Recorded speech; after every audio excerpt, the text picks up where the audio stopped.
Hello everyone, welcome to the unfiltered classes. हमारा तीसरा lecture है। इसमें हम पूरा सॉल्यूशन कवर कर देंगे चैप्टर। तो स्टार्ट करते हैं अपना हेनरी लॉ से। कहाँ से? हेनरी लॉ से। हम लोग हेनरी लॉ से स्टार्ट करते हैं। हेनरी लॉ, हेनरी लॉ कौन सा केस है? ये गैस इन लिक्विड का केस है। गैस यहाँ पे एज अ सॉल्यूट है। क्या होता है? It states that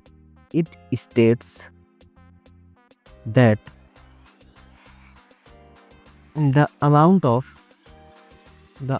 of gas that is dissolved in a liquid is directly proportional to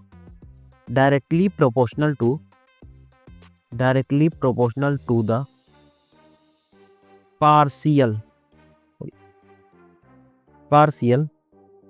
pressure of gases when कब? जब temperature remain constant. When temperature remain constant.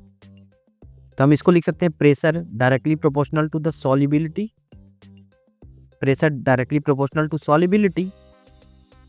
तो हम क्या लिख सकते हैं? अगर solubility pressure directly proportional to concentration, तो हम लिख सकते हैं प्रेशर डायरेक्टली प्रोपोर्शनल टू क्या?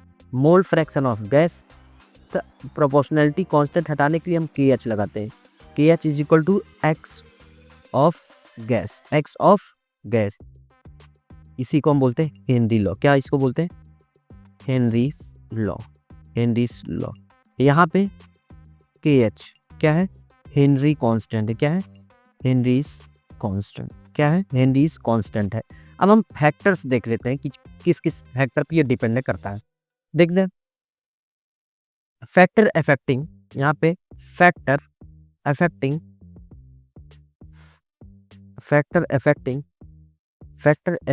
KH।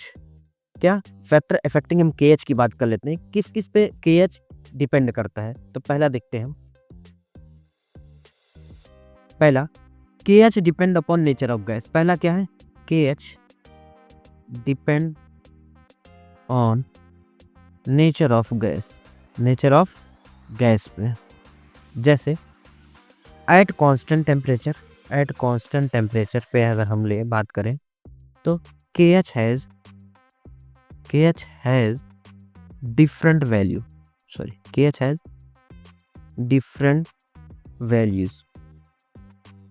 जैसे अगर हम गैस इधर लिखते हैं, इधर हम KH की वैल्यू, हम गैस इधर लिखे, इधर KH की वैल्यू लिखे। KH वैल्यू यहाँ पे अगर हम गैस लिए H2, गैस क्या लिए? H2 लिए और He लिए या फिर N2 लिए या O2 लिए।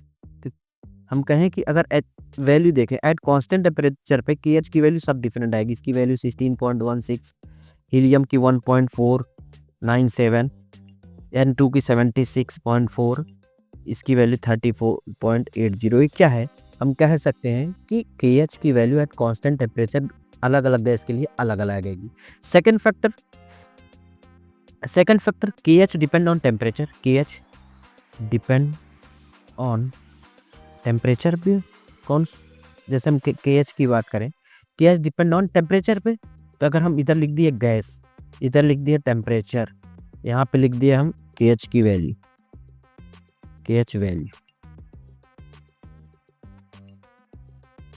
ठीक। तो गैस ले लिए O2। गैस इस बार हम सेम रखें, टेम्परेचर ये 293 पे ले लिए, इसको हम ले लिए 303 पे। तो यहाँ पे KH की वैल्यू आ जाएगी 34.86, यहाँ पे आ जाएगी 46.82। मतलब टेम्परेचर हम जैसे जैसे टेम्परेचर इंक्रीज किए KH की वैल्यू इंक्रीज हुआ। ठीक है, तो KH डिपेंड करता है टेम्परेचर पे। यहाँ पे ये हम बात बताते, जैसे P बराबर हमने लिखा PH is equal to KX। तो KH यहाँ पे हम लिख सकते हैं 1/KH is equal to pressure upon mole fraction. तो यहाँ से हमको पता चला KH is inversely proportional to mole fraction at constant pressure पे, एट कांस्टेंट प्रेशर की बात करें हम, at at constant pressure KH is inversely proportional to the mole fraction. और हमको पता है for a gas in liquid, for gas in liquid के केस की बात करें हम, गैस इन लिक्विड में टेम्परेचर क्या होता है, inversely proportional to 1 upon solubility. ध्यान दीजिएगा, हमने बताया जो KH है inversely proportional to mole fraction. For gas in liquid में हमको पता है टेम्परेचर जो होता है 1 अपॉन सॉल्युबिलिटी। सो हम कह सकते हैं कि temperature is inversely proportional, solubility यहाँ पे कंसंट्रेशन, तो हम लिख सकते हैं मोल फ्रैक्शन, मोल फ्रैक्शन के। So KH value, KH value, so KH value is inversely proportional, KH value क्या हो जाएगी, इंक्रीज हो जाएगी। सो KH की वैल्यू इंक्रीज हो जाएगी, तो हम लिख सकते हैं KH directly proportional to temperature होता है। ये नोट करने वाली बात है, ये पॉइंट इंपॉर्टेंट पॉइंट है, इसको आप इंपॉर्टेंट नोट करिएगा। क्या, KH डायरेक्टली प्रोपोर्शनल होता है टेम्परेचर के, ठीक। और सॉल्युबिलिटी ऑफ गैस की अगर बात करें तो KH नेक्स्ट हमारा फैक्टर तीसरा, solubility of gas, solubility of gas, ये हमको पता ही है कि सॉल्युबिलिटी ऑफ गैस की अगर हम बात करें तो KH is inversely proportional to 1 upon solubility of gas, solubility of gas, ठीक। ये चीज, ये हमारे फैक्टर्स हैं जिसपे KH डिपेंड करता था। नेक्स्ट हम बात करते हैं अब एप्लीकेशन ऑफ हेनरी लॉ कहाँ कहाँ यूज होता है। यहाँ पे एप्लीकेशन 2-3 एप्लीकेशन देख लेते हैं इसके। Application of Henry law, application of Henry's loss के बारे में देख लेते हैं। पहला इसका एप्लीकेशन है in soda bottle and carbonate soft drink. पहला, in soda bottle and carbonate soft drink में यूज होता है। क्यों, यहाँ पे क्या यूज होता है, हाई प्रेशर पे, pressure is directly proportional to solubility, ये कॉन्सेप्ट लगता है। यहाँ पे प्रेशर क्या होता है, डायरेक्टली, तो सोडा बोतल हाईली प्रेशराइज कर देते हैं जिससे सॉल्युबिलिटी हो जाए, जैसे ही खोलते हैं सॉल्युबिलिटी डिक्रीज हो जाती है। नेक्स्ट हमारा इन डीप सी डाइविंग, सेकंड, कहाँ, इन डीप सी डाइविंग में, इन डीप सी डाइविंग, इन डीप सी डाइविंग क्या होता है, एट सरफेस पे, एट सरफेस लो प्रेशर होता है एंड एट डीप नीचे इनसाइड हाई प्रेशर होता है। तो हम लोग जनरली क्या यूज करते हैं, ऑक्सीजन और हीलियम के कंबाइन, जो डीप सी डाइविंग होता है उसमें क्या करते हैं, ऑक्सीजन के साथ हीलियम को डिसॉल्व करके ले जाते हैं जिससे प्रेशर मेंटेन रहे, ठीक। तीसरा हम अगर बात करें इसका, एट हाई एल्टीट्यूड पे, एट हाई एल्टीट्यूड पे हम बात करें, तीसरा है हमारा एट हाई एल्टीट्यूड क्या हो जाता है, एट हाई एल्टीट्यूड प्रेशर क्या होने लगता है, डिक्रीज, प्रेशर क्या होता है, डिक्रीज, प्रेशर डिक्रीज हो जाता है। सो सॉल्युबिलिटी डिक्रीज हो जाती है, सॉल्युबिलिटी, इसीलिए ऑक्सीजन सिलेंडर कैरी करना पड़ता है, सॉल्युबिलिटी क्या हो जाता है, डिक्रीज हो जाता है, ठीक। ऑक्सीजन क्या हो जाती है, ऑक्सीजन की मात्रा कम हो जाती है, इसीलिए हाई एल्टीट्यूड पे जाते समय ऑक्सीजन कैरी करके जाते हैं लोग। अच्छा, नेक्स्ट अब हमारा ये हमारा 3, पहला इन सोडा बॉटल, दूसरा हम पढ़े इन डीप सी डाइविंग, तीसरा एट हाई एल्टीट्यूड, ये एप्लीकेशन है हेनरी लॉ। अब नेक्स्ट पॉइंट हमारा वेपर प्रेशर, अब यहाँ से ही स्टार्ट होता है मेन पॉइंट। वेपर प्रेशर के बारे में हम जानते हैं, वेपर प्रेशर, वेपर प्रेशर के बारे में हम जानते हैं क्या, vapour pressure, vapour pressure exerted by, vapor pressure exerted by vapor of liquid on the surface of solution or liquid when equilibrium is established between किसके किसके बीच में, लिक्विड एंड उसी का vapour, it's vapour, where liquid is, where एक चीज याद होना चाहिए, where liquid is volatile nature, volatile in nature. Volatile का मतलब होता है जो इजीली एवेपोरेट हो जाए। हम लिख सकते हैं लिक्विड और वेपर क्या होते हैं, इक्विलिब्रियम इन नेचर होते हैं। तो वेपर प्रेशर क्या होता है, pressure exerted by vapour, pressure exerted by vapour form from the liquid, उसी को हम बोलते हैं वेपर प्रेशर। ठीक है, अब कुछ कुछ फैक्टर्स देखते हैं, यहां से देख लेते हैं फैक्टर अफेक्टिंग, कौन कौन से फैक्टर अफेक्टिंग होते हैं वेपर प्रेशर के। VP, short form VP, VP मतलब वेपर प्रेशर। लिख सकते हैं पहला हम क्या क्या लिख सकते हैं, टेम्परेचर, टेम्परेचर। तो टेम्परेचर हम कहेंगे directly proportional of vapour pressure. क्यों, क्योंकि काइनेटिक एनर्जी बढ़ जाती है टेम्परेचर बढ़ाने पे। सेकंड हमारा नेचर ऑफ लिक्विड, सेकंड क्या है, nature of liquid, nature of liquid. Nature of liquid में हम बात करें तो नेचर ऑफ लिक्विड में हम कहेंगे vapour pressure inversely proportional to 1/IMF।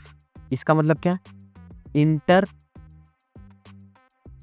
Molecular force अगर ज़्यादा होगा तो वेपर प्रेशर कम होगा। क्यों, सॉल्यूट को ज़्यादा समय लगेगा वेपर में कन्वर्ट होने के लिए। फॉर एग्जांपल अगर हम बात करें, इसके एग्जांपल के लिए हम ले लिए यहाँ पे ईथर CH3OCH3, और दूसरा हम ले लिए अल्कोहल C2H5OH। अगर हम इसको फर्स्ट नाम दिए, इसको सेकंड, हम कहेंगे इंटरमॉलिक्यूलर फोर्स ऑफ अट्रैक्शन, हम कहेंगे यहाँ पे डाइपोल डाइपोल इंटरेक्शन है, डाइपोल डाइपोल इंटरेक्शन है, इंटरेक्शन यहाँ पे H बॉन्डिंग है। तो डाइपोल डाइपोल वीकर होता है, तो यहाँ पे IMF इंटरमॉलिक्यूलर फोर्स, IMF ज़्यादा होगा किससे, कम होगा इंटरमॉलिक्यूलर फोर्स किसका ज़्यादा होगा, इंटरमॉलिक्यूलर फोर्स किसका ज़्यादा होगा, इसका। सो हम कह सकते हैं वेपर प्रेशर किसका ज़्यादा होगा, वेपर प्रेशर किसका ज़्यादा होगा, ईथर का। किसका ज़्यादा होगा, ईथर का। ये नोट कर लीजिएगा, इंपॉर्टेंट है। ठीक है, इतनी बात क्लियर है।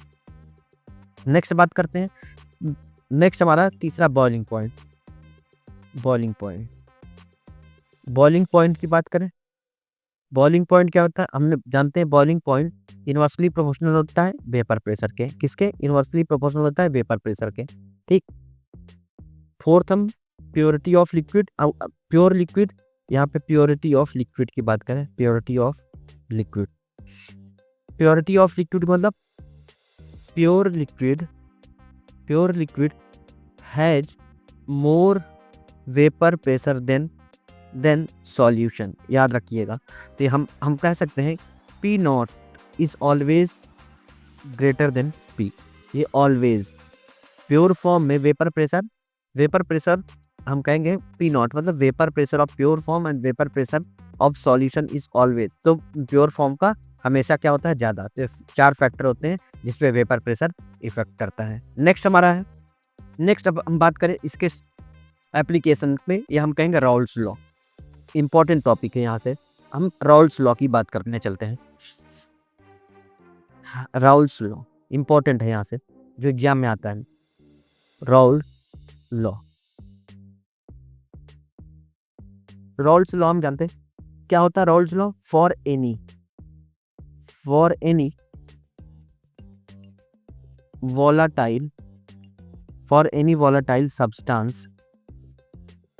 volatile substance, the partial vapor pressure exerted by vapor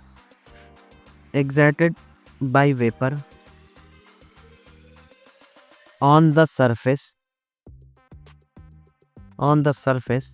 of solution is directly proportional to the mole fraction in solution। Mole fraction in solution क्या हम कह सकते हैं कि अच्छा, यहाँ पे नोट करने वाली बात क्या है कि at least one component must B क्या होना चाहिए, वोलाटाइल होना चाहिए। तो हम लिख सकते हैं, अगर मान लेते हैं एक कंपोनेंट है, मान लेते हैं P A solvent directly proportional to X A, ये लिख सकते हैं। तो हम लिख सकते हैं P A is equal to K into में X A, K into x A और एक्स ऑफ ए, ये क्या है, mole fraction, mole of A upon total mole. ये हमको ये भी पता है, अगर दो कंपोनेंट है X A and X B, तो किसके बराबर होता है, 1। किसके बराबर होता है, 1। तो हम एक चीज यहाँ पे लिख सकते हैं कि अगर हम जिसका ले रहे हैं, अगर यहाँ पे के इज रिप्लेस्ड किससे, पी नॉट से, पी नॉट ए। अगर हम ए क्या है, यहाँ पे हम जान ले, ए सॉल्वेंट ले रहे हैं, बी सॉल्यूट ले रहे हैं, बी क्या ले रहे हैं, सॉल्यूट ले रहे हैं। तो हम लिख सकते हैं P A is equal to P not A into में एक्स ए, जिसका मोल फ्रैक्शन उसी का प्योर फॉर्म। ठीक, तो यहाँ से एक बात तो समझ में आ गया कि हम रॉल्स लॉ क्या जाने कि जो पार्शियल प्रेशर है ए कंपोनेंट का, वो डायरेक्टली प्रोपोर्शनल है किसके, मोल फ्रैक्शन के, और इनटू में पी ए नॉट। अगर हम इसी से थोड़ा सा कंपेयर कर ले, अगर मान लेते हैं हम रॉल्स लॉ, अगर हम यहाँ पे कंपेयर कर दे थोड़ा सा, हम हिंदी लॉ क्या लिखते थे कि P इज इक्वल टू के एच इंटू में एक्स ऑफ गैस। ये क्या हमारा, ये हमारा क्या है, ये हेनरी लॉ है, हेनरी लॉ। यहाँ पे कंपैरिजन करवा दें थोड़ा सा, बहुत इंपॉर्टेंट है, बहुत ज़्यादा इंपॉर्टेंट बता रहा हूँ। अगर हम कहें कि डिफरेंस बता दें, इधर लिखते हैं रॉल्स लॉ, इधर लिखते हैं हम हेनरी लॉ। इंपॉर्टेंट, बहुत कम बच्चों को आता है। प्लीज डिफरेंस, क्या डिफरेंस ये जान लेते हैं, क्या डिफरेंस ये जान लेते हैं। यहाँ पे हम रॉल्स लॉ के केस में हम बात करें तो लिक्विड, अगर हम बात करें रॉल्स लॉ में, one component must B volatile, one component must B volatile. इसमें हेनरी लॉ में कंपोनेंट में और मे नॉट बी वोलेटाइल, मतलब इसमें कोई कंपोनेंट वोलेटाइल हो या ना हो मायने नहीं रखता, लेकिन in case of Raoult's law ये one component must be volatile in nature होना चाहिए, वोलेटाइल इन नेचर। सेकंड हम बात करें रॉल्स लॉ में, अगर हम बात करें, हम लिक्विड के प्रेशर के, लिक्विड के वेपर प्रेशर को ही पढ़ते हैं, स्टडी करते हैं। मतलब इसका मतलब क्या, हिंदी में लिख दे रहे हैं, इसका मतलब क्या कि जो लिक्विड है उसी का वेपर प्रेशर को ही हम कंपोनेंट लेते हैं। लेकिन यहाँ पे क्या, जो गैस है, जो गैस इन लिक्विड के केस है, गैस इन लिक्विड के केस में, गैस एक्सटर्नल डिसॉल्व करते हैं, हम लोग डिसॉल्व करते हैं। बस इतना डिफरेंस याद रखना। हम जो गैस है, हम गैस ऊपर से डालते हैं किसी भी लिक्विड में, जबकि हम इन केस ऑफ रॉल्स लॉ उसी लिक्विड का वेपर हो जाए, इंटरेक्शन के बारे में हम लोग पढ़ते हैं। ये रॉल्स लॉ और हेनरी लॉ में डिफरेंस है, बहुत कम बच्चों को आता है, प्लीज इसको नोट कर लीजिएगा अच्छे से। चलिए अब हम दो केस पढ़ते हैं रॉल्स लॉ के। केस फर्स्ट के बारे में, केस फर्स्ट के बारे में अगर हम बात करें, केस फर्स्ट में रॉल्स लॉ का क्या केस, पहला केस फर्स्ट क्या है, वोलाटाइल सॉल्यूट भी हो और प्लस वॉलेटाइल सॉल्वेंट भी हो। क्या होना चाहिए? वॉलेटाइल सॉल्यूट हो और वॉलेटाइल क्या होना चाहिए? सॉल्वेंट भी हो। कब देखते हैं, जैसे वॉलेटाइल सॉलिड और वॉलेटाइल सॉल्वेंट दोनों होना चाहिए। यहाँ पे हम देखते हैं, मान लेते हैं हम ये ले लिए, यहाँ पे हम ले लिए सॉल्यूट। सॉल्यूट को हम बी से दिखाएंगे। हम सॉल्यूट ले लिए, सॉल्यूट के पार्टिकल्स, ठीक, प्लस यहाँ पे ले लिए हम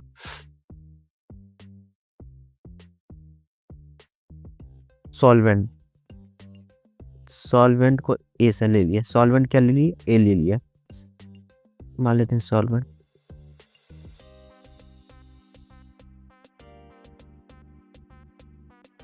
सॉरी सॉल्वेंट ऐसे दिखाते हैं, ये सॉल्वेंट को ए से दिखा दिए। उससे जो बन रहा है, हम कह रहे हैं सॉल्यूशन। क्या बन रहा है? सॉल्यूशन। इसमें सॉल्यूट भी है, सॉल्यूट भी है, सॉल्यूट भी है और सॉल्वेंट भी है, सॉल्यूट भी है और सॉल्वेंट भी है, समझिएगा। तो हम एक यहाँ पे हम टोटल जो प्रेशर पीटी होगा वो क्या होगा? पी ऑफ ए सॉल्यूट भी है प्लस पी ऑफ बी।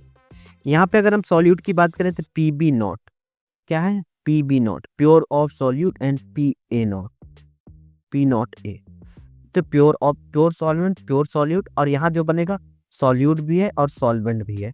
एक चीज हम याद रखें, ऑलवेज एक चीज याद रखें, P nought of B is always greater than P D and P nought of A is always greater than P A. समझ में आया? तो यहाँ पे हम जानते हैं कि प्योर कंपोनेंट का वेपर प्रेशर हमेशा ज़्यादा होता है उसके सॉल्यूशन से। तो अब यहाँ से अकॉर्डिंग टू राउल्स लॉ हम क्या जानते हैं यहाँ से? राउल्स लॉ कि अगर हम कहें partial pressure of A component directly proportional है उसके मोल फ्रैक्शन के, या हम कहें कि partial pressure of A component बराबर है पी नॉट ए इंटू में एक्सेस है, इसको इक्वेशन नंबर 1 लेंगे।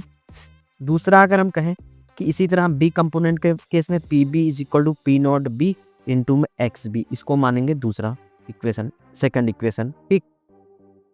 अब यहाँ से अकॉर्डिंग टू डाल्टन्स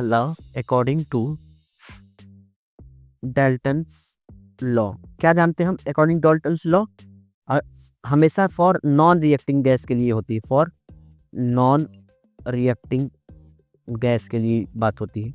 गैस के लिए P total is equal to क्या होता है? जितने कंपोनेंट प्रेजेंट हो, पी ए एंड पी। हम बाइनरी सॉल्यूशन ले रहे हैं इसलिए 2 कंपोनेंट केवल ले रहे हैं। अब ए और बी की value, putting the value of A and B, putting the value of first and second की वैल्यू हम इसमें पुट करें तो पी टी बराबर हो जाएगा पी ए, क्या था? P not A X A plus P not B X B. ये हमारी इक्वेशन नंबर, अगर हम बात करें तो पी टी, तो हम mole fraction, total mole fraction of, हम बात करें टोटल क्या है? P of A plus P of B. अगर हम इसको बात करें और अच्छे से, हमें एक चीज और पता है कि अगर हम टोटल वेपर प्रेशर की बात करें, हम क्या बात करें?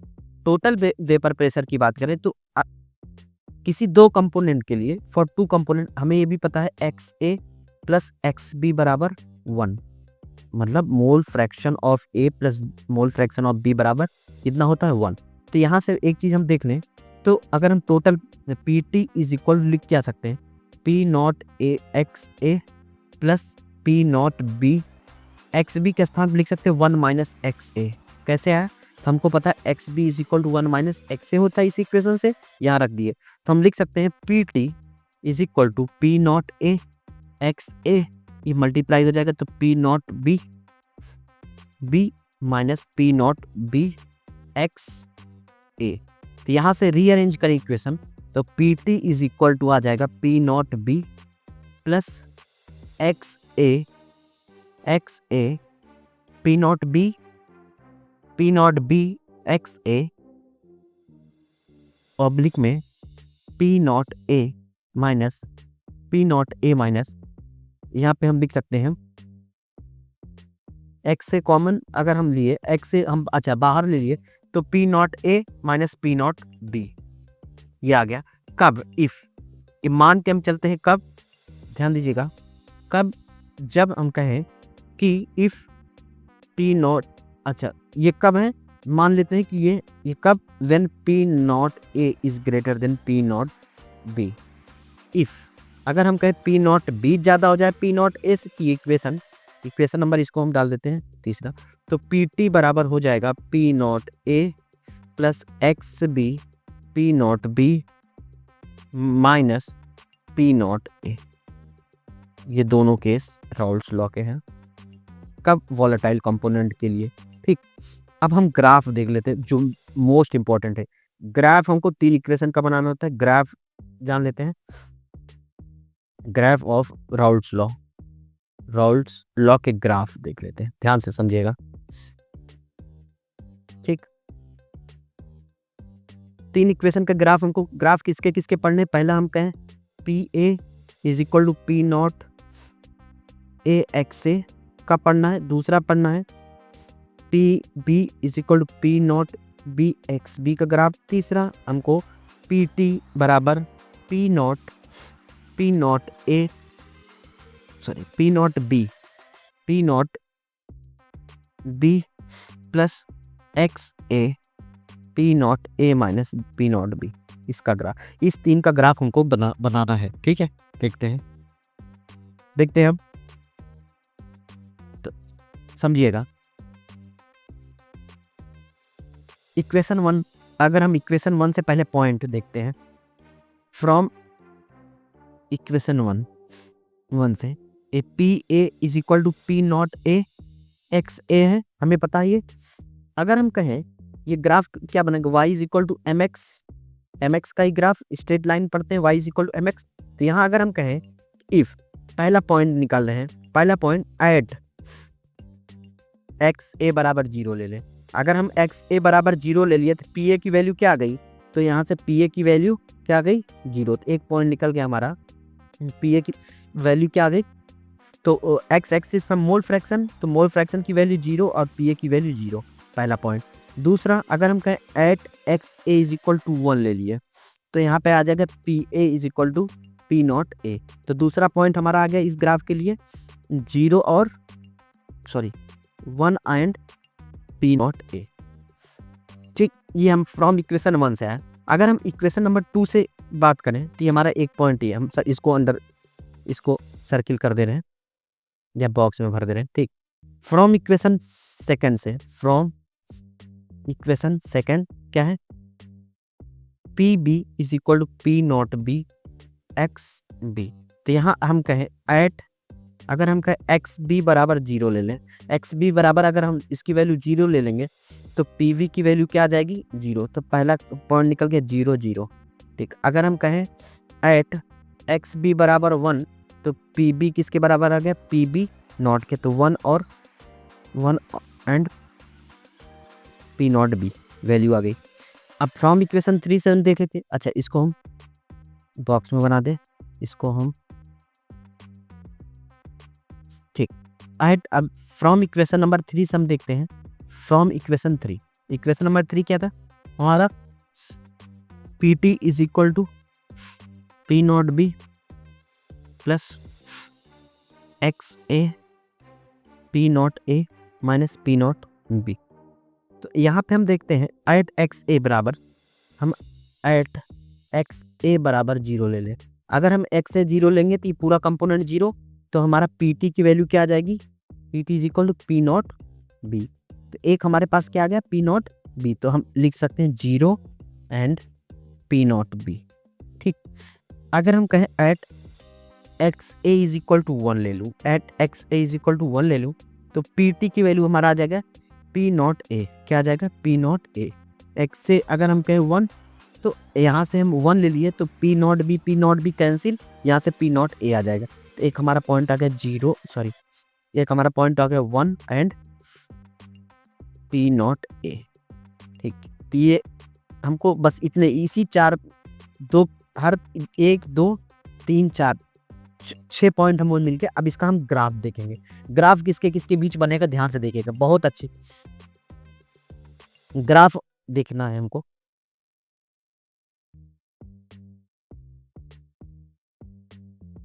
ग्राफ हम देख रहे हैं,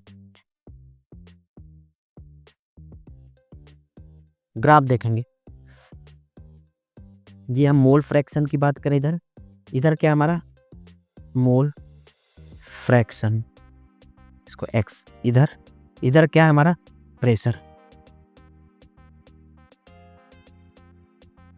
प्रेशर की बात करेंगे, सॉरी इधर प्रेशर की बात करेंगे, ठीक है। मोल, इधर हम मोल।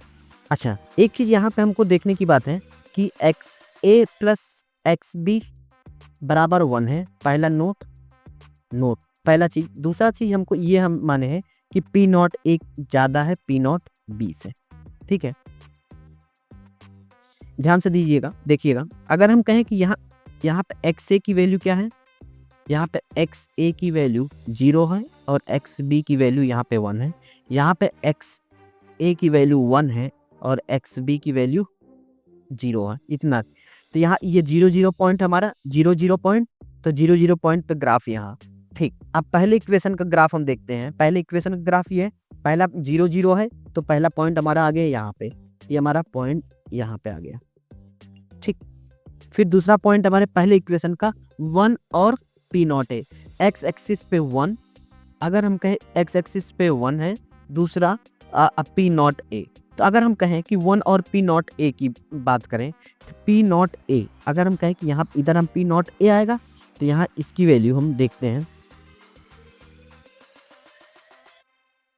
अच्छा, यहाँ पे P नॉट ए हमारे है, P नॉट ए, और यहाँ पे हमारा P नॉट बी, हमने माना कि P नॉट ए ज़्यादा है, तो यहाँ से जो y इक्वल टू mx का ग्राफ में यहाँ पे P नॉट ए वैल्यू आ गई, ये ग्राफ, ठीक। तो ये हमारा P नॉट ए आ गया, ठीक। अगर हम कहें ये ग्राफ किसका है, हम कहें कि 0 पॉइंट है और एक पॉइंट हमारा 1 और P नॉट बी है, 1 और P नॉट ए है, तो 1 और P नॉट ए, तो मोल फ्रैक्शन की वैल्यू हम पहले दिखाएंगे क्योंकि x एक्सिस में मोल फ्रैक्शन 1 और इसकी वैल्यू P नॉट बी, तो P नॉट बी तो वैल्यू इसी तो आएगी ना, P नॉट बी की वैल्यू यहाँ।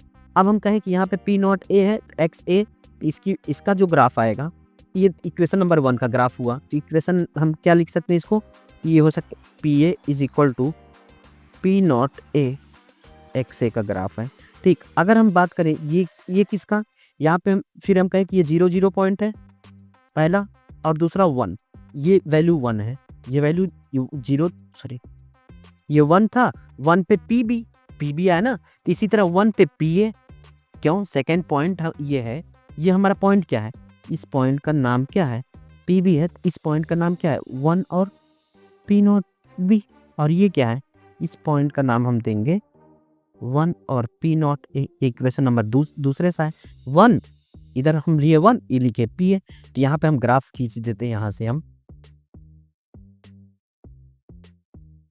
ठीक, ये ग्राफ। तो ये ग्राफ हमारा आया PB का, किसका है, PB is equal to P nought B X B, ठीक। यहाँ से ये हम पॉइंट भी, ये 0 पॉइंट है हमारा। अच्छा, अब हमारा जो तीसरा इक्वेशन है, तीसरा इक्वेशन का पॉइंट एक ये है, 0 पे P नॉट बी और 1 पे P नॉट है, भाई 0 पे P नॉट बी, 0 पे P नॉट बी, तो यहाँ पे एक और इक्वेशन भी बन रहा है, 0 पे P नॉट बी और 1 पे हम कहेंगे यहाँ पे 1 पे P नॉट ए, ये भी तो हो सकता है। तो हम यहाँ पे ये वाला, ये लाइन यहाँ से यहाँ तक मिला देते हैं, ठीक, ये लाइन हमारा मिल गया, इसको ऐसे कर लेते हैं, ठीक। तो ये लाइन आ गया हमारा टोटल प्रेशर का, क्यों, इक्वेशन कहता है PT बराबर P A plus P B का। ये यहाँ पे हम नोट बता दिए कि यहाँ P नॉट ए, इसलिए हल्का सा इसकी वैल्यू कम है। ये हमारा ग्राफ है राउल्स लॉ का, बेहतरीन, इसी से सब क्वेश्चन हो जाएगा। हाँ, तो ये वाली line P B is equal to P nought B X B, इधर P not A X A, इधर total pressure PT is equal to P A plus P B. आपको ऐसे पहले तीनों इक्वेशन से पॉइंट बना लेना है। अब ये हमारा ग्राफ है, राउल्स लॉ का हमारा ग्राफ है, राउल्स लॉ का ग्राफ है। ये हमारा केस नंबर 1 था, जब वॉलेटाइल सॉल्यूट भी था और वॉलेटाइल सॉल्वेंट भी था। अब ध्यान दीजिए केस नंबर 2, आई होप ये आप लोग को समझ में आया होगा अच्छे से ग्राफ कैसे बनता है, ठीक है। नेक्स्ट केस नंबर 2 हम ध्यान देते हैं, केस सेकंड। सेकंड केस क्या आएगा हमारा, नॉन वॉलेटाइल सॉल्यूट इस बार ले रहे हैं plus volatile solvent, volatile solvent, ये सेकंड केस है राउल्स लॉ का। ध्यान दीजिएगा, हम कहें यहाँ पे हम लिए प्योर सॉल्वेंट लिए, क्या लिए, यहाँ पे लिए हम प्योर सॉल्वेंट, क्या लिए इसको हम, प्योर सॉल्वेंट लिए। यहाँ पे हम कहें ये सॉल्यूशन, ये सॉल्यूशन लिए, ठीक, सॉल्यूशन लिए, सॉल्यूशन लिए, यहाँ पे उसी का वेपर बन रहा है, यहाँ पे सॉल्यूशन है तो सॉल्यूट प्लस सॉल्वेंट है, ठीक। ये प्योर सॉल्वेंट है तो पी ए, सॉल्वेंट को ए से दिखाते हैं तो पी नॉट ए है, तो हमें पता है क्या, P not A is always greater than P ए। अच्छा, यहाँ पे एक चीज ध्यान लीजिए, हम सॉल्यूट क्या लिए, non volatile, for non volatile solute, non volatile solute, for non volatile solute P not be भी 0 है और पी नॉट पी बराबर 0। क्यों ऐसा मैं बोले, no vapour form, because no vapour form, vapour तो बनेंगे नहीं क्योंकि ये नॉन वॉलेटाइल है। So according to Raoult's law P A is equal to P not A X A होता है। केवल हम ए कंपोनेंट को कंसीडर करेंगे तो हमें क्या पता है, डिफरेंस इन वेपर प्रेशर की बात करें हम, अगर हम कहें डिफरेंस इन वेपर प्रेशर की अगर हम बात करें, difference in vapour delta P is equal to P not A minus P A, तो पी नॉट ए क्या है, यहाँ पे पी नॉट ए रखेंगे और माइनस पी नॉट ए की पी ए के स्थान पर लिखेंगे पी नॉट ए एक्स ए, यहाँ पे हम लिखेंगे पी नॉट ए कॉमन लिए 1 माइनस एक्स ए, और हमें क्या पता है 1 माइनस एक्स ए किसके बराबर होता है, एक्स बी का, के, तो हम लिख सकते हैं P not A X B, यहाँ पे लिखेंगे डेल्टा पी, और यहाँ पे हम डेल्टा पी लिए तो X upon X B is equal to P not A, ठीक है, पी नॉट ए बराबर, इसको हम ऐसे भी लिख सकते हैं, delta P is equal to P not A is equal to X B, ये चीज़ ध्यान दीजिएगा। और हम क्या जानते हैं, डेल्टा पी क्या है, हम इसको लिख सकते हैं P not A minus P A upon P not A is equal to X B. ये टर्म बहुत इंपॉर्टेंट है, क्या है, हम बोलेंगे कि relative lowering of vapour pressure किसके रिस्पेक्ट में, प्योर कंपोनेंट के रिस्पेक्ट में किसके बराबर है, उस मोल फ्रैक्शन ऑफ सॉल्यूट, क्या है, मोल फ्रैक्शन ऑफ सॉल्यूट। क्यों, सॉल्यूट ही डाले तो नॉन वॉलेटाइल था, इसी वजह से वेपर प्रेशर की वैल्यू हम कहेंगे क्या हो गया, कम हो गया। तो इस टर्म को क्या बोलेंगे हम, relative lowering in relative lowering in vapour pressure की बात करेंगे। ये क्या है कि किसके रिस्पेक्ट में, प्योर कंपोनेंट के रिस्पेक्ट में किसके बराबर है, मोल फ्रैक्शन के, किसके बराबर है, मोल फ्रैक्शन के, इसी को बोलते हैं relative lowering of vapour pressure. अब क्या हो रहा है, due to non volatile solute, due to non volatile solute के कारण, नॉन वॉलेटाइल सॉल्यूट के कारण, ठीक है।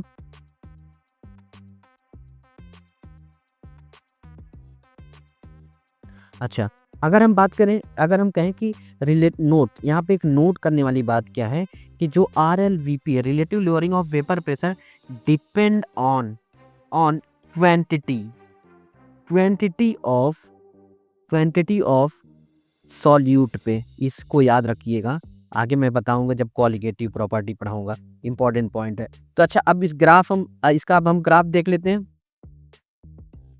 इसका अगर हम ग्राफ देख लेते हैं तो अब हम केवल एक कंपोनेंट का कंसीडर कर रहे हैं, यहाँ मोल फ्रैक्शन तो 0 वैल्यू, यहाँ पे हमारे पास पी ए, तो हम ग्राफ सीधा बन जाएगी, ये इस तरह से हमारे ग्राफ आ जाएगा। तो ये पॉइंट पी ए, ये पॉइंट हमारा क्या है, 1 पी नॉट ए, तो हम ये ग्राफ किसके किसके बीच बनाए हैं, P A is equal to P not A X A, ये ग्राफ आएगा इसका, इस इक्वेशन का। ठीक, समझ में आ गया। ये हमारा सेकंड केस था। तो यहाँ से एक इंपॉर्टेंट केस समझ में आया कि relative lowering of vapour pressure में एक सॉल्यूट क्या होना चाहिए, नॉन वोलेटाइल, जिसकी वजह से वो relative lowering of vapour pressure किसके बराबर है, मोल फ्रैक्शन, मतलब कितनी क्वांटिटी में हम सॉल्यूट, नॉन वोलेटाइल सॉल्यूट मिला रहे हैं। अब देखते हैं हमारा सॉल्यूशन आते हैं दो सॉल्यूशन, हम थोड़ा टाइप्स ऑफ सॉल्यूशन की बात करें तो आइडियल सॉल्यूशन की बात करेंगे। दो चीज देख लेते हैं यहाँ पे, एक हमारा है आइडियल सॉल्यूशन, नेक्स्ट टॉपिक है हमारा आइडियल सॉल्यूशन। क्या है आइडियल सॉल्यूशन? मान लेते हैं यहाँ पे हम प्योर ए ले लिए,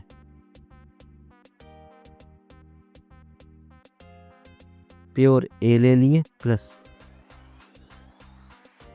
यहाँ ले लिया प्योर बी। ठीक, प्योर ए समझिए। तो अगर हम प्योर ए मान लेते हैं, सॉल्वेंट ले लिया 20 ml, ये ले लिया 10 ml, तो हमारे पास आइडियल के केस में हम देखेंगे जो सॉल्यूशन बनेगा, ये सॉल्यूशन है, तो कितना बनेगा 30 ml, कितना बना 30 ml एग्जैक्टली। तो यहाँ पे हम एक चीज लिख सकते हैं, note ideal solution, ideal solution follow Raoult's law at all concentration and temperature। ठीक, केस वन, केस हम देखते हैं, केस फर्स्ट केस की बात करें हम, आइडियल सॉल्यूशन। अच्छा, यहाँ पे ए मतलब सॉल्वेंट सॉल्वेंट का इंटरेक्शन एंड बी का interaction is always equal to A B interaction. मतलब आइडियल के केस में ये कंडीशन फॉलो होती है क्या, कि ए इंटरेक्शन और बी इंटरेक्शन किसके बराबर होगा, ए बी इंटरेक्शन के। इंटरेक्शन, ठीक है, तो इंटरेक्शन का मतलब हम कहेंगे फोर्स, इंटरेक्शन का मतलब कहेंगे फोर्स। तो हम यहाँ से एक इक्वेशन लिख सकते हैं, पी ए बराबर हम जानते हैं P not A X A, और पी बी है P B is equal to P not B X B. ठीक, तो यहाँ से हम टोटल प्रेशर लिख सकते हैं P A plus P B, क्योंकि आइडियल सॉल्यूशन को फॉलो करता है। तो या second point, P theoretical, pressure theoretical equal to pressure absorb. Absorb ये थ्योरेटिकल कहाँ से, बाय राउल्ट्स लॉ फॉर्मूला से निकालेंगे। अब एब्जॉर्ब बाय एक्सपेरिमेंट, एक्सपेरिमेंट बराबर होता है आइडियल सॉल्यूशन के। तो यहाँ पे हम एक चीज देखते हैं कि जो ग्राफ है वो तो सेम रहेगा राउल्ट्स लॉ केस में। इसमें थर्ड एक चीज देखते हैं यहाँ पे, तीसरा पॉइंट हम देखते हैं। तीसरा पॉइंट अगर इसमें हम बात करें राउल्ट्स लॉ के, delta V mixing is equal to 0, delta V mixing is equal to 0। कैसे, ध्यान दीजिएगा, हम कहें कि शुरू में लिए सॉल्यूट, हम कहें कि सॉल्यूट लिए 10 ml, सॉल्वेंट लिए 20 ml, और सॉल्यूशन बना 30 ml। तो हम फाइनल माइनस इनिशियल कर देंगे, V final minus V initial कर देंगे। वी फाइनल क्या है 30 minus V initial 20 plus 30, 20 plus 10, तो 30 माइनस 30 बराबर क्या आ गया 0। तो वी मिक्सिंग क्या होता है आइडियल केस में 0 होता है। इसी तरह अगर हम बात करें वी मिक्सिंग के बाद अगर हम कहें डेल्टा एच मिक्सिंग, चौथा डेल्टा एच मिक्सिंग की बात करूं तो डेल्टा एच मिक्सिंग की वैल्यू भी 0 होगी। इसका मतलब heat observe is equal to heat evolve,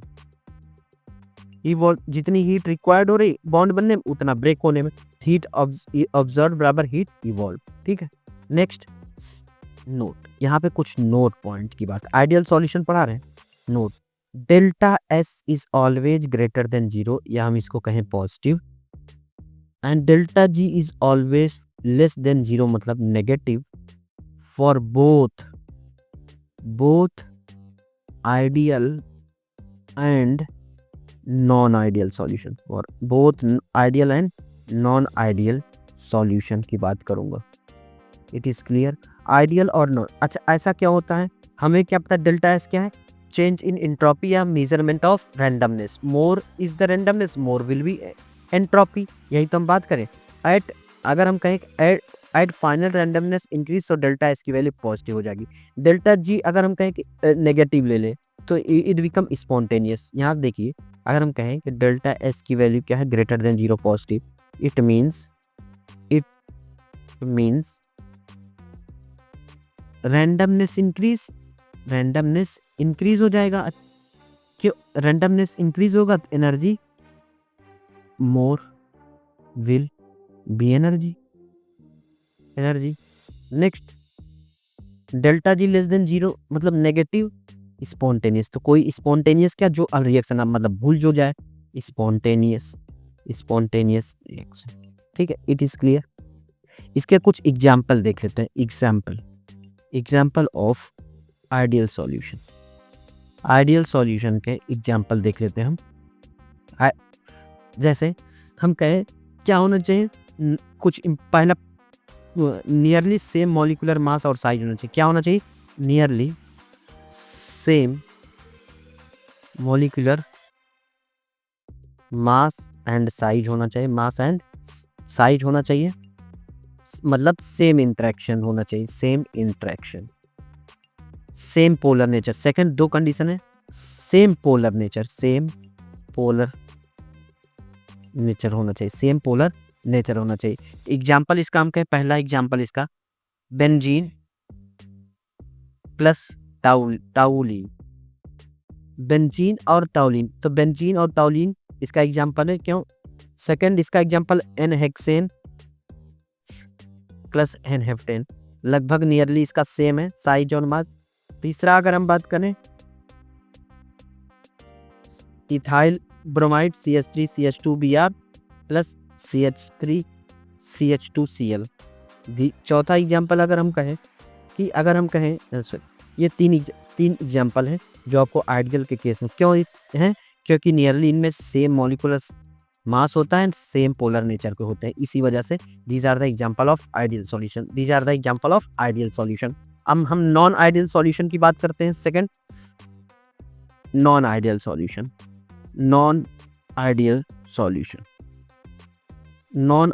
solution के बारे में बात करते हैं। तो नॉन आइडियल सॉल्यूशन में कि इसमें एक चीज समझ में आ गया कि इसमें AA BB interaction is not equal to AB interaction. इतनी बात समझ में आ गया। इंटरेक्शन या तो ज्यादा होगा तो या तो कम। आइडियल सॉल्यूशन पहला। दूसरा क्या, non ideal solution does not follow Raoult's law. Non ideal solution जो फॉलो ना करे राउल्स लॉ को। अब नॉन आइडियल सॉल्यूशन की अगर हम बात करें जो फॉलो नहीं करता राउल्स लॉ को, या तो इसका इंटरेक्शन ज्यादा होगा तो कम, उसी के बेस पे non ideal solution are 2 types. Non ideal solution कितने टाइप्स के, 2 टाइप। कब, जब हम बात करें कि एक पॉजिटिव डेविएशन एक नेगेटिव डेविएशन। पॉजिटिव डेविएशन और नेगेटिव डेविएशन।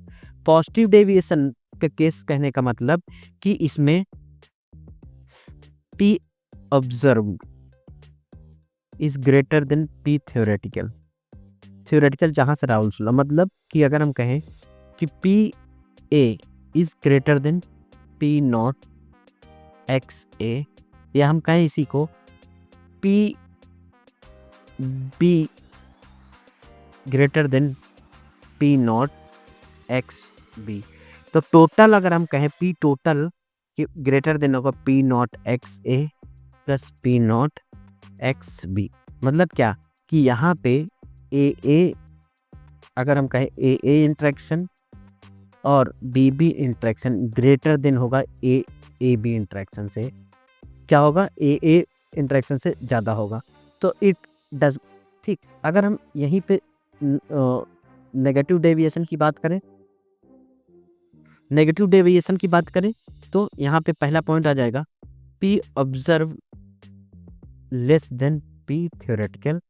अगर पी ऑब्जर्व थ्योरेटिकल है, एब्जॉर्ब अगर हम एक्सपेरिमेंट का ज़्यादा होता है फिर थ्योरेटिकल जिसे कैलकुलेट करते हैं, तो यहाँ से P A less than P not A X A, या हम कहें P not P B is equal to less then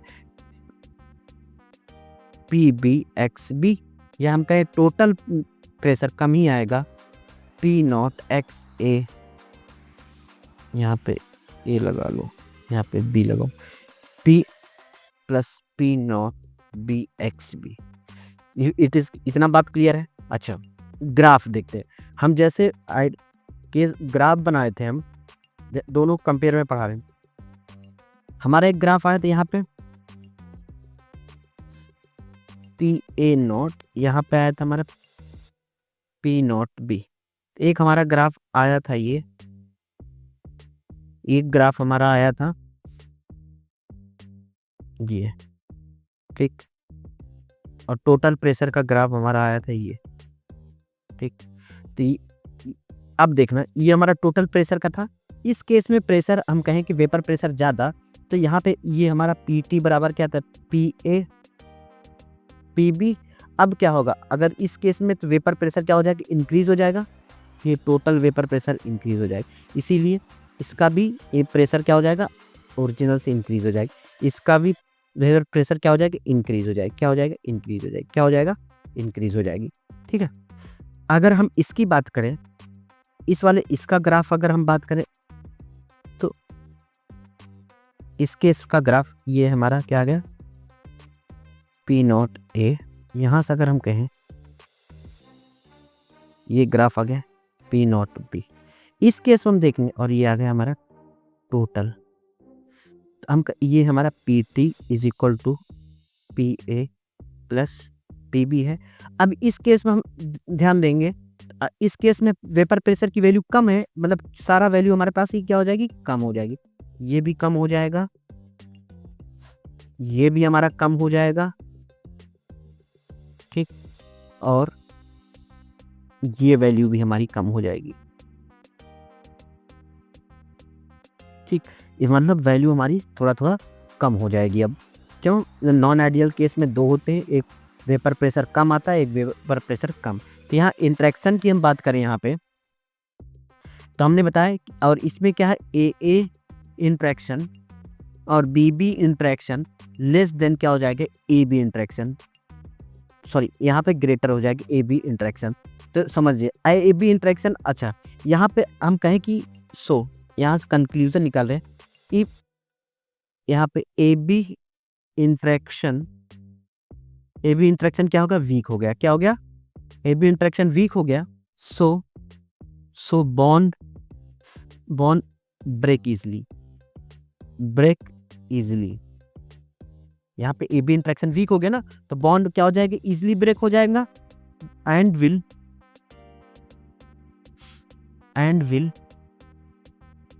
get more vapor and there will be more vapor pressure, and there will be more vapor pressure हो जाएगा। यहाँ पे A B interaction strong हो गया, so bond not easily break, क्या not easily break, so less vapour formed and less will be vapour pressure. तो negative deviation में vapour pressure की वैल्यू क्या हो जाती है कम हो जाती है, ठीक। अच्छा यहाँ पे ये होगा, तो यहाँ पे डेल्टा वी मिक्सिंग की वैल्यू ग्रेटर देन 0 हो जाएगा और डेल्टा एच मिक्सिंग की वैल्यू ग्रेटर देन 0 हो जाएगा। इस केस में डेल्टा वी मिक्सिंग की वैल्यू लेस देन 0 और डेल्टा एच मिक्सिंग की वैल्यू क्या हो जाएगी लेस देन 0 हो जाएगा। ये हमारा आइडियल और नॉन आइडियल सॉल्यूशन था। ये पूरा एक बार आप देख लीजिए, बहुत अच्छे से मैं पढ़ाया हूँ, आपको बस इसको नोट करते जाना है। आइडियल और नॉन आइडियल में पूरा आपको डिफरेंस पता चल जाएगा, ठीक है। यहाँ पे एक नया थोड़ा सा टर्म आ जाता है एजियोट्रॉप, इसके बारे में जान लेते हैं। एजियोट्रॉप्स, एजियोट्रॉप्स होता क्या, ध्यान दीजिएगा 4 पॉइंट में। It is also called constant, it is also called constant boiling point. इसे क्या बोलेंगे, it is also called constant boiling point. Next बात करें, इस हम लिख दें same composition in liquid and vapour phase, liquid and vapour phase. It is binary solution, it is binary solution. Next बात करें, it boil at constant temperature, it boil at constant temperature, so it cannot differentiate, so it cannot differentiate with fractional distillation से इसको अलग, fractional distillation. Next हमारा same component eight, हमने बता दिया same component